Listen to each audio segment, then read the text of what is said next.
Hi, welcome to my channel. I'm Chandana, and in today's video I'm going to be talking about intuition. What is intuition? Do we all have it? How can it be developed? And a lot more. Okay, so intuition is basically a collective term that is used for a lot of different types of extrasensory psychic abilities or powers. Okay, so this can be clairvoyance, clairaudience, clairsentience, mediumship, telepathy, all of these things. Okay, so that is what intuition is. Now, coming to where exactly does it happen? It happens in the brain. It is not something that's happening in your gut or in your heart or anywhere else in your body. It's a phenomenon that occurs in your brain as a result of a lot of different neural pathways connecting themselves to each other and a triggering of the pineal gland because of the rise of the energy in the body or a rise of the Kundalini Shakti or Kundalini energy in the body. Okay, so now do we all have intuition? We all have the ability to have these intuitions, but we need to work on it with a lot of different types of spiritual practices like kriyas, yogas, pranayams, mantra chanting, and all these techniques help gather the energy and trigger that awakening of these senses. So if you see, a lot of people are born and they've not really worked on any of these gifts. So why does that happen? You see, because they have worked on these gifts on in their previous lifetimes. Okay, and what happens is, because Kundalini energy, it is energy, right? It is not something that is physical, it is not tangible. So once these abilities are awakened, even if the person keeps taking multiple number of births, these abilities will continue to be awake in them because they are a part of a person's light body, okay, or a person's etheric body, if I have to say.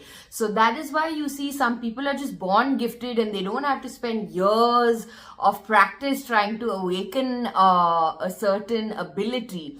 Okay, that being said, we can all awaken this.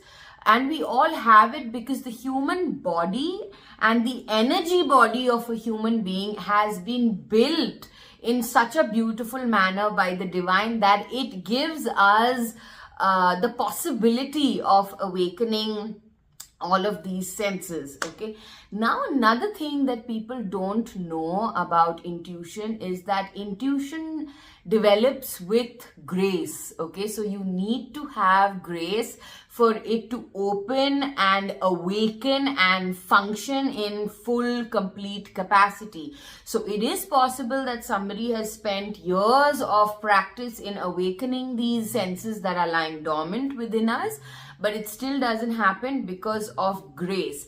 And the other reason why your sensory perceptions and your psychic perceptions aren't opening up is also because you probably don't have a well-defined and clear selfless purpose. Okay, so purpose is very important for the development and the awakening of all your intuitive senses. Because when you have a selfless purpose, or you have a purpose for serving people other than yourself, not that, oh, I would like to have the ability to read other people's mind and, it's just for your own personal kicks, it won't happen. So you need grace and you need purpose, and only then, when you put in constant effort, will your all your psychic senses start opening one by one. Okay, with the development of your Kundalini energy as well. Okay, that doesn't mean you now straight dive into Kundalini yoga and all of that.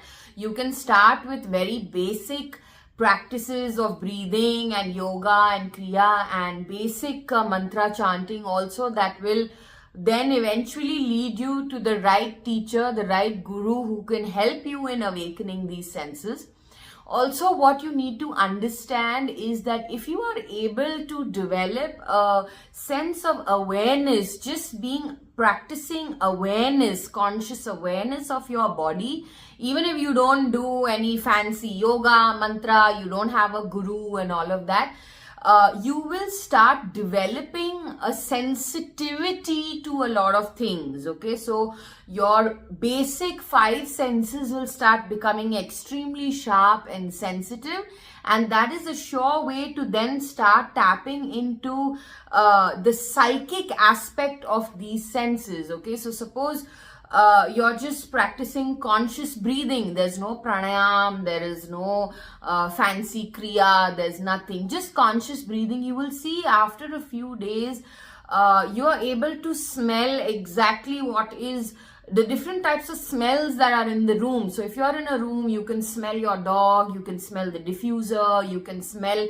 the perfume of people that are in it. You will be even able to get a very distinct smell that comes from a person. And this is not perfume, this is not some kind of spray or anything. This is actually a very natural odor, or like you said, pheromones that a person's body is generating. And that is why every human being essentially smells different, which is why animals are able to differentiate between two owners. Okay, because the natural fragrance or aroma that is being generated by a person's body is very different from person to person. So similarly in terms of taste, when you are eating, you start tasting things a lot more deeply, like how chefs have a much more elevated sense of taste.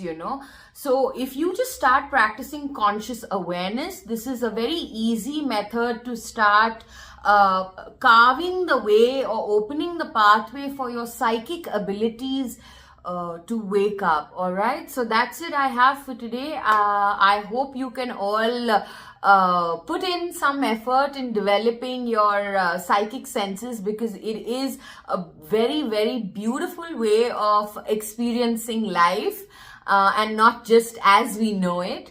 Okay, that's it I have for today. Until next time, take care. Bye bye. Namaste.